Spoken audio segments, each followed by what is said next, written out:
দর্শক চলুন ফিরে যাই আমাদের আজকের অতিথি সঙ্গীত শিল্পী পিজিত মহাজনের কাছে। ভাইয়া, গানের সাথে যে সময়টাতে ব্যস্ত থাকেন সেই সময়টাতে গানের সাথেই থাকেন, কিন্তু যে সময়টা আসলে ব্যস্ততা নেই, অবসরটা থাকে, অবসরটা পান কিছুটা, তখন কি করা হয়? গানের সাথে সংসার, গানের সাথে থাকা হয়। যখন ব্যস্ততা থাকে না তখন অনেক গান শোনা হয়। আচ্ছা, দেশের বাইরের যেগুলো পছন্দের শিল্পী সবার গানগুলো শুনতে চেষ্টা করি। কি ধরনের গান শুনতে আপনার খুব ভালো লাগে? যেহেতু জীবন জুড়ে অনেক যুদ্ধ, অনেক স্ট্রাগল, সেহেতু জীবনবোধ, জীবন নিয়ে গান, মানুষকে নিয়ে যে গান, ওগুলো আমাকে বেশ টানে। যার কারণে সম্প্রতি আমার কাজ হয়েছে জীবনমুখী গানের জন্য দুনিয়া বিখ্যাত শিল্পী নচিকেতা চক্রবর্তীর সাথে। জি, এটা তো আমরা জানি যে নচিকেতা চক্রবর্তীর সাথে আপনার গানে কাজ হয়েছে এবং ফাহমিদা নবী আপুর সাথে আপনার গানে কাজ হচ্ছে, ফেরদৌস ওয়াহিদ ভাইয়ের সাথে গানের বেশ কিছু কাজ করছেন। কি কি কাজ করা হলো মানে একদম সম্প্রতি?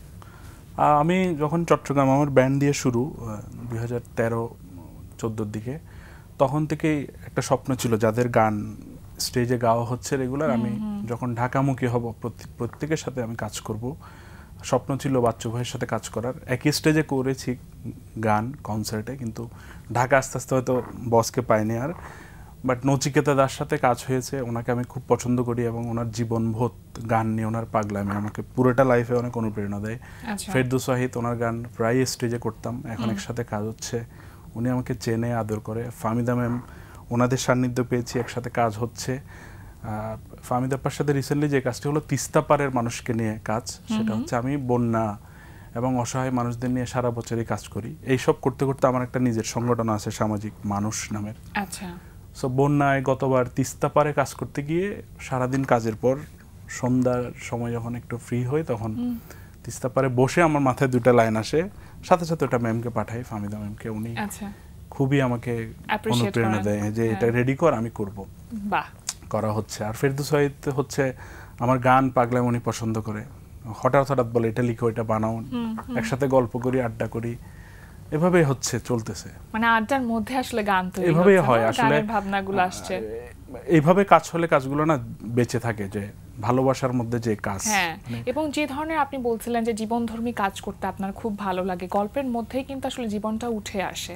একদম ছোট থেকে আমার মার কাছে সবসময় নচিদার গান শুনতাম, ক্যাসেটে চালাতো উনি সবসময়। সেই থেকে আমার ইচ্ছে ছিল ওনার সান্নিধ্য পাওয়া, বাট এটা সৃষ্টিকর্তার হয়তো আশীর্বাদ, উনি আমাকে চেনে, এখন পছন্দ করে, একসাথে কাজও হয়েছে। আমাদের গানটার নাম মধ্যবিত্ত, এটাও হচ্ছে মধ্যবিত্ত মানুষের টানা পড়েন, কষ্ট নিয়ে গান, খুব সহসায় রিলিজ হবে এটা গানটা। জীবনধর্মী গানের ক্ষেত্রে নচিকেতা চক্রবর্তীর গানগুলো আসলে অনবদ্য, এবং তার সাথে কাজ করা, তাকে কাছ থেকে দেখা, এটা আপনার জন্য একটা সৌভাগ্যের বিষয় যে আপনি তার কাছ থেকে আসলে অনেক কিছু শিখতে পেরেছেন, নিজেকে সমৃদ্ধ করতে পেরেছেন।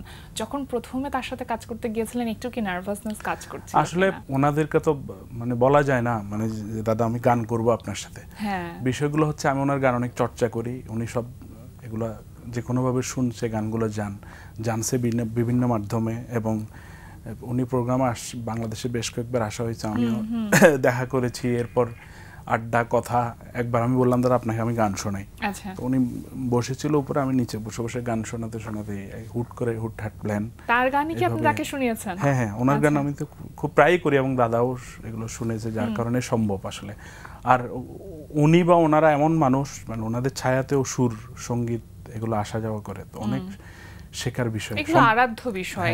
সম্প্রতি দাদার জন্মদিন ছিল, সো যেহেতু উনি বৃদ্ধাশ্রম নিয়ে একদম বিশ্বব্যাপী খুব জনপ্রিয়, যে ওনার বৃদ্ধাশ্রম গান শুনে অনেক বৃদ্ধাশ্রমও বন্ধ হয়েছে দুনিয়াতে, এবং বৃদ্ধাশ্রম গানটা যখন অনেক জনপ্রিয়, অনেক বৃদ্ধাশ্রম উদ্বোধনে দাদাকে তখন ডাকা হয়েছিল, তো দাদা বলছে যখন এগুলো বন্ধ হবে তখনই আমি ওখানে যাব। তো সম্প্রতি আমি বৃদ্ধাশ্রমের বাবা মাদের নিয়ে দাদার জন্মদিন পালন করেছি। যদিও দাদা বৃদ্ধাশ্রম পছন্দ করে না, বাট মা বাবাদের প্রতি ওনার ভালোবাসা আছে, যারা সন্তানদের থেকে কষ্ট পায়, একা থাকে। তো সুন্দর একটা সময় ছিল, এবং দাদাকেও জানিয়েছি, উনি খুব অ্যাপ্রিশিয়েট করেছে এটা। বাহ, দারুণ। একটি গান শুনতে চাইবো আপনার কণ্ঠে। আচ্ছা, দাদাকে নিয়ে কথা হচ্ছে, দাদার গানই করি। অবশ্যই। এটা অনেক জনপ্রিয় গান, নচিদার সুরে, কথায়, কণ্ঠে।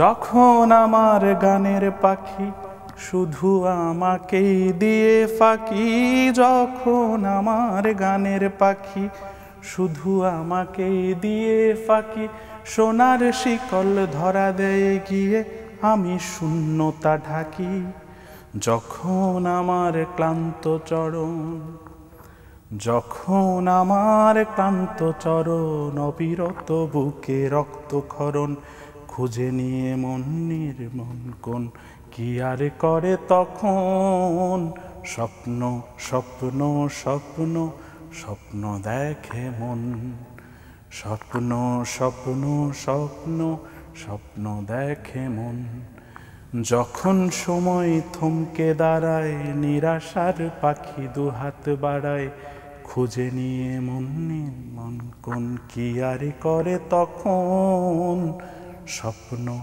স্বপ্ন স্বপ্ন স্বপ্ন দেখে মন। আপনার তো নিজের গান শুধুমাত্র গাওয়া হয় না, গান লেখা হয়, সুর করা হয়। গান লেখা, সুর করা এবং গান গাওয়া তিনটার মধ্যে কোনটা বেশি স্বাচ্ছন্দ্য বোধ করেন? সঙ্গীত শিল্পী পিজিত মহাজন, এটাই মানে আমার খুব পছন্দের। তো এটার মধ্যে তো লেখা সুর চলে আসে, কারণ আমি যে ভাবনা বা আমি যা চিন্তা করি তা আমার পক্ষ থেকে আসে এবং অনেকের সাথে বসে অনেক প্ল্যান নিয়ে কিন্তু নিজের যা চাওয়াতা হয়, যার কারণে লেখা সুর করা। তবে অনেকের লেখা সুর এখন করতে হবে, যেহেতু এটাই জীবন হিসেবে নেওয়া, সবার সাথে কাজ হচ্ছে, সবার লেখা সুরে কাজ হচ্ছে এখন। আচ্ছা, মানে পেশা হিসেবে যেহেতু নেওয়া, সুতরাং সবার সাথে আসলে কোলাবোরেটলি কাজ করতে হবে। আপনার লেখা এবং সুর করা গানে অন্য কেউ কণ্ঠ দিয়েছেন, মানে এখন ওই জায়গাটা নিয়ে কাজ করছেন কিনা আপনি? অবশ্যই, এটা ফেরদৌস সাঈদ স্যারের সাথে আমার কাজ হচ্ছে এই ব্যাপারে। উনি আমার লেখা সুর অনেক পছন্দ করেন এবং জীবন গল্প নামের আমাদের একটা খুব সুন্দর গান প্রকাশিত হয়েছে ওনার জন্মদিনে। সো ওইটা নিয়ে ওনার বিভিন্ন চ্যানেল, বিভিন্ন গণমাধ্যমে মন্তব্য, মানে আমাকে তো আরো অনেক খুশি যে ওর মধ্যে যে পাগলামি, এটা আমি সারা জীবন দেখতে চাই। আমি হাবিব ওয়াহিদ ছাড়া কারো কাছ থেকে সুর চেয়ে নিইনি, একমাত্র পিজিত মহাজন থেকে নিয়েছি। উনি জাতীয় গণমাধ্যমে ইন্টারভিউ দিয়েছে ফেরদৌস সাঈদ। সো আমাদের আরো কাজ হচ্ছে, আমার কথা শুনানি করছে এবং এই দেশ ও দেশ মিলে এপার ওপারেও আমার কাজ হচ্ছে আমার লেখা সুরে অনেক শিল্পীর। এবং তিস্তাপাড়ের যে কান্না ফাহমিদা আপা গিয়েছে, ওটাও আমার লেখা সুরে গান। এই যে এত সিনিয়র বা সঙ্গীতের কিংবদন্তি তুল্য যে মানুষগুলো, তাদের সাথে যখন কাজ করতে যান, নিজের লেখা এবং সুর করা, তখন আসলে ওই চিন্তাটা কাজ করে কিনা যে তাদের যে স্ট্যান্ডার্ড, সে স্ট্যান্ডার্ডটা মিট করতে হবে? এটা তো একটা প্রেশারের ব্যাপার। আমি এদিক দিয়ে খুবই মানে বলতে পারি খুবই লাকি। মানে আমি কিংবদন্তিদের যে লিস্ট, বাংলাদেশের অনেকের সাথে কাজ হয়েছে, আবিদা সুলতানা, রফিকুল আলম, আলমার আমিনু, কিরণ চন্দ্র রায়, চন্দনা মজুমদার, ফাহমিদা আপা, ফেরদৌস সাঈদ, এদের সবার সাথে একটা দলীয় গান হয়েছিল আমার 2021-এর দিকে। আচ্ছা, দেশের গান। ওই গানের থ্রুতে সবার সাথে একটা ভালো বন্ডিং আমার, একসাথে যেহেতু কাজ হয়েছে। সো এবং এই প্রতিটা মানুষ আমাকে এতটা কমফোর্ট জোন দেয়, মানে আপনার ওই স্বাধীনতাটা দেয়। আমার কাজ ওরা পছন্দ করে, ভালোবাসে। যেমন দাদা নচিদার সাথে যখন আমি একই স্টুডিওতে ভয়েস দিব, তখন আমি নিচে বসে আছিলাম, দাদা উপরে বসে আছে। তো উনি বলছে, যতক্ষণ ভাববি না আমি তোর সহশিল্পী, ততক্ষণ কিন্তু গাইতে পারবি না ভালো করে। আচ্ছা, আমার পাশে আয়, বয়। হ্যাঁ, কোনো একজন শিল্পীর জীবনে যদি সংগ্রাম না থাকে, শিল্প সত্তাটা মনে হয় পরিপূর্ণ হয় না। একদম একদম। এটা নিয়ে আমাদের পার্থ বড়ুয়া দারুণ একটা কথা আমাকে খুব খুব অনুপ্রেরণা দিয়েছে। সেটা হলো, একটা আর্টিস্ট যে 12 বছর সংগ্রাম করে তার কেরিয়ার প্রতিষ্ঠা করে, সে যদি গানও না করে বেশ কয়েকদিন, তার কেরিয়ার এত সহজে শেষ হবে না, কারণ তার স্ট্রাগলটা অনেক লম্বা। আর যে হুটহাট কোনো কিছু করে, সে তো হারিয়ে যাবে। একটু জানতে চাইবো যে আপনি ব্যান্ড দল তৈরি করেছিলেন চিটংয়ে থাকতেই, সেটা কিভাবে তৈরি করেন বা কাদেরকে নিয়ে তৈরি করেছিলেন সেই সময়টাতে? চিটংয়ে থাকতে আমি একাই কাজ করা হচ্ছিল, কিন্তু আমি কমফোর্ট জোনটা পাচ্ছিলাম না। একসাথে থেকে যে মিউজিকের যে মজা, সবাই একসাথে গান করা, একজনকে একজন বোঝা, আজকে ওর সাথে, কালকে ওর সাথে, পরশু ওর সাথে, এভাবে টিম ওয়ার্ক যেটা। হ্যাঁ, তো এইভাবে করতে করতে আমার সাথে যারা কাজ করতেছিল সবার সাথে একসাথে মিলে আমরা দল করি, ব্যান্ড চাটগা এখনো চলমান। গত মাসে আমাদের বাচ্চু ভাইয়ের জন্মদিন ছিল, ঢাকা থেকে ফিডব্যাক ছিল, আমার ব্যান্ড সহ বিশাল একটা আয়োজন ছিল। হ্যাঁ, এবং আমি খুব লাকি, আমার বাংলাদেশে তো এবং পুরো পৃথিবী জুড়ে ব্যান্ডে ভাঙি থাকে, মেম্বার আসা যাওয়া করে। আমার মেম্বাররা প্রায় 10-12 বছর একসাথে আমরা, দিস ইজ গুড। এবং প্রোগ্রামটা শেষ করেই কালকে প্রোগ্রাম আমাদের কক্সবাজার একটা আমাদের ব্যান্ডের। সো দুর্দান্ত, এবং তাদের প্রতি আমি গ্রেটফুল, কারণ মিউজিশিয়ান ছাড়া শিল্পীর কখনো কোনো মূল্য নেই। ভালো মিউজিশিয়ান না থাকলে কখনোই একজন শিল্পী দাঁড়াতে পারে না। সো আমার ব্যান্ড নিয়ে আমার চিটংয়ে চলা, এখন আমি ঢাকা এবং অন্যান্য জায়গায় একা মুভ করতেছি এখানে টিম নিয়ে, বাট আমি যখন চিটংয়ের দিকেই যাই আবার আমার ব্যান্ড, এবং এটা আজীবনই বেঁচে থাকবে। এবং আমাদের ব্যান্ডেরও একটা গান 10 বছর পূর্তি উপলক্ষে আমাদের সামনে গান আসছে পাগলি শিরোনামে। মানে সেটা কি বানানো তৈরি সব করা রেডি। শেষ? এটা কম্পোজিশন লেখা শুরু হচ্ছে প্লাবন কুরেশ, উনিও ন্যাশনাল অ্যাওয়ার্ড প্রাপ্ত।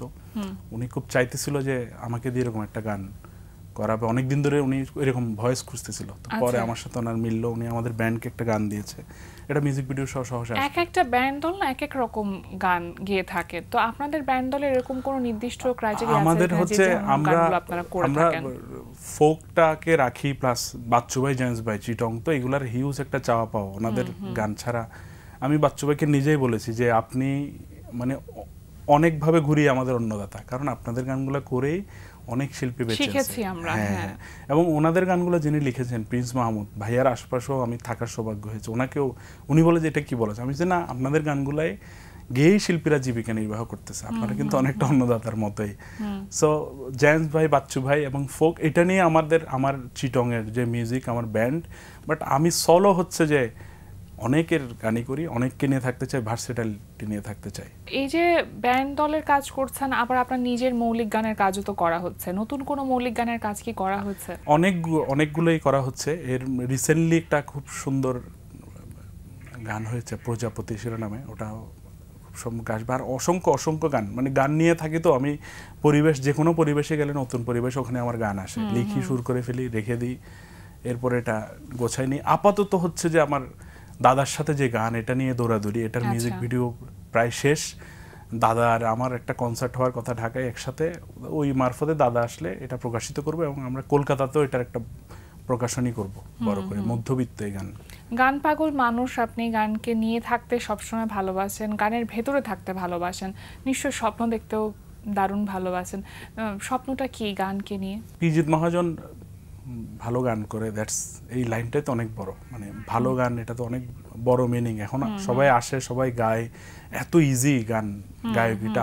আমাদের যে শুরুটা, এগুলো অনেক কঠিন, মানে এই মিডিয়া প্ল্যাটফর্ম এসবে পৌঁছানো একসময় অনেক বড় ব্যাপার ছিল। একটা গান যাবে, সবাই দেখবে এলাকায় বসে, এখন তো যার যার মতো করে সে আসে যায়, তো আসে যাওয়ার মধ্যে থাকতে চায় না। ভালো বাংলা গানের সাথে থাকা এটা একটা সাধনার মতন, এবং এই সাধনার যে যাত্রাপথ, সেটা যেন সহজ হয়, আপনার জন্য সুন্দর হয়, সেই প্রত্যাশা করছি। আজকে আমাদের আয়োজনে এসেছেন, সেজন্য আপনাকে অসংখ্য ধন্যবাদ। একেবারে শেষের দিকে আমরা চলে এসেছি, আপনার কণ্ঠে আরও একটি গান আমরা শুনবো, তবে তার আগে আমি দর্শকদের কাছ থেকে বিদায় নিয়ে আসি। প্রিয় দর্শক, এতক্ষণ কথা হচ্ছিল অতিথির সঙ্গে, এবার সময় হলো বিদায় নেবার। আমাদের অনুষ্ঠান সম্পর্কে আপনার যে কোনো মতামত ও পরামর্শ জানাতে লিখুন এই ঠিকানায়। প্রযোজক দিন প্রতিদিন, Bangla vision, note tower, 110 বীরতম CR Dutta road, Dhaka 1205, phone 96320303 আমাদের ইমেল অ্যাড্রেস dinprotidin@banglavision.tv। মার্কিন লেখক জয়েস মেয়ারের একটি উক্তি বলে বিদায় নেব আজ। তিনি বলেছেন, জীবন ইতিবাচক হবে আর মন নেতিবাচক হবে তা তো হতেই পারে না। প্রিয় দর্শক, সবাই ভালো থাকুন, সুস্থ ও সুন্দর থাকুন। আজ সারাদিন সবার জন্য শুভ ও কল্যাণময় হোক। এবার গান। সম্প্রতি আমাদের সঙ্গীত শিল্পীদের মধ্যে একটা বড় নাম জুবিন গার্গ, উনি আমাদের সেরে চলে গেছেন। সো উনি শিল্পীদের জন্য একটা বড় উদাহরণ, পুরো পৃথিবীব্যাপী যে জোয়ার শিল্পীর প্রতি মানুষের ভালোবাসা। সো ভালো থাকুক শিল্পী এবং শিল্প। ওনার একটা গান করে আমি শেষ করব প্রোগ্রাম। ওরে আমার আছে মন, তবু আমি সারাক্ষণ কেন সুখের অভিনয় করে যাই। ওরে আমার আছে মন, তবু আমি সারাক্ষণ কেন সুখের অভিনয় করে যাই। আশার প্রদীপ নিভছে তবু করার কিছুই নাই। আশার প্রদীপ নিভছে তবু করার কিছুই নাই। বন্ধু তোর হাসিতে হাসতে আমি চাই। বন্ধু তোর হাসিতে হাসতে আমি চাই। ও বন্ধু রে, ও